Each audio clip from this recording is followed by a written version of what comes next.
Today, I would like to speak about the situation in Tunisia. As all of you know, that since the early 2020, our country has been going through a series of serious crises that is amplified in the second half of this year. And this was not only due to the pandemic, like the rest of the planet, but also to a big political crisis where all the institutions were blocked or paralyzed, and that all the communication were shut down and tension increasing between the head of executive, the prime minister, the president of the republic, and the head of parliament. We as a party expressed for some times already that we were living in a corrupted democracy, a democracy where majority of the institution needed to complete and protect the young democracy. Institution explicitly mentioned in the constitution were not implemented. A democracy where the public policy needed to rebuild the economy of Tunisia have not been defined nor initiated. So since then, as I'm sure all of you are aware of it, the president suspended the parliament on the 25th of July, put the army on front of its building, dismissed the head of government, and declared that he is using the Article 80 of the Constitution.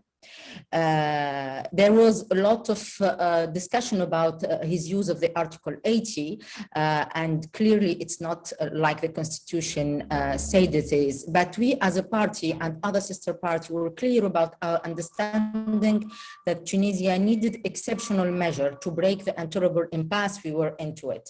But we were clear also that such measure should be respectful of the Constitution and the laws.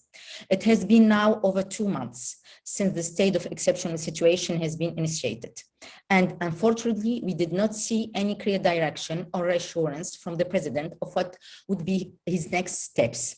What is his roadmap? What is his deadlines? And even more so, he intends to put us back on the path of real democracy or not. The president since then, what we are seeing now, a number of people, politicians, businessmen or women, are banned from travel without ruling. People are home assigned and in arbitrary manners. There is no ruling from any court. Recurrent assault on the media and reporters. And in the last report about national TV media political coverage, 97% of airtime is dedicated to the president and his supporters, and we are seeing the same trend in other media. He closed and decided to close the anti-corruption institution and raided all the personal files there, taken under the police control, which is really a threat to the whistleblower security. And also, I have to remind that there is a lot of complaint against the police in this institution. And finally, and this is the biggest event, the 22nd September of this year, he's published the Decree of Law 117. This Decree of Law is a new, obscure mini constitution with a complete grasp of all power for the president. It's not a presidential system, but a start of dictatorship. In this decree, there is a suspension of the constitution and taking over officially all the powers. And it has been clearly written that no one has the right to contest his decision or laws. And his decrees will be above the Constitution of 2014. And shall I remind all of you that the Constitution of 2014 took us 2 years to build with the participation of everyone, all different parties and the civil society and the union, etc. And we did even receive a Nobel Prize for how we dealt with the crisis when we were discussing the Constitution. He also decided the dissolution of the control body that was in charge of the assessment of the constitutionality of the law. Allow me as well to remind you that the president was a major actor in the impasse that blocked the establishment of the Constitution Court. Now, 2 days ago, he appointed prime minister.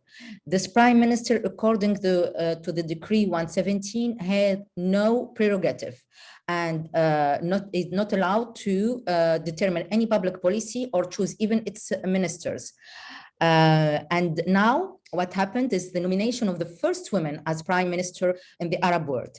This seemed to be celebrated by part of the elite and even internationally. And as a feminist, I could be very happy of this nomination. However, this prime minister has no prerogative. And here we are again, 2 days later, we did not even hear a speech from her. It's said that we continue here to use the nomination of women as a smokescreen, more for the international, I think, a point of view, and for, breaking the image of conservative of the president. We wish and we would like to see women in having true and real leadership roles. Again, just a position with no power. Allow me here also that the president under the Decree of Rights in all areas, including, among others, civil rights, women printing, and even association, party legislation, and syndicate financing. A very large part of the scope goes under the Article 80 of the Constitution, which is not the right. This is the situation. And we continue, we as a party, as a Ettakatol party, to believe in democracy, to believe in the rule of law. There is no democracy without a counterpower. And here we are in complete trend of a new president with all the power in his hands. Comrades, we are continuing our struggle, and we continue to stick to our principle about equality, about women's rights, about liberty of speech, about social fairness. And now we are working as a party with 4 other parties, reuniting them, trying to build a new front to be able to fight this perhaps path for dictatorship. Tunisia struggled lately with the corrupt democracy because of 2 things. The weakness of Social Democrats Party, our party and others, and also the disengagement of our partners. We cannot talk about democracy and it's only a screen of smoke. We cannot talk about women's rights just by nominating a prime minister without prerogative. We cannot build again our democracy if there is no equality. And all of this is the fight of Social Democrats Party.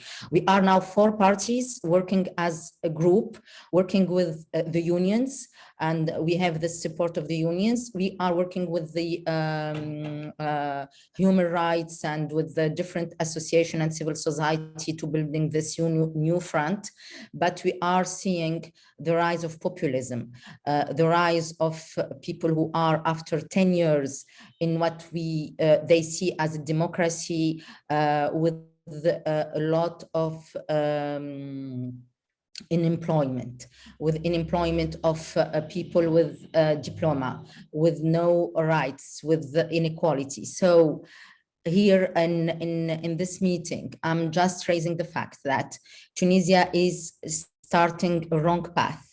And we need all of you to stand with us in this time of crisis and hoping that we can all move forward. And it could be the opportunity to build a new democracy, a fair future for our citizens, and especially a strong social democrat new party which can bring all of the people who believe in our values together.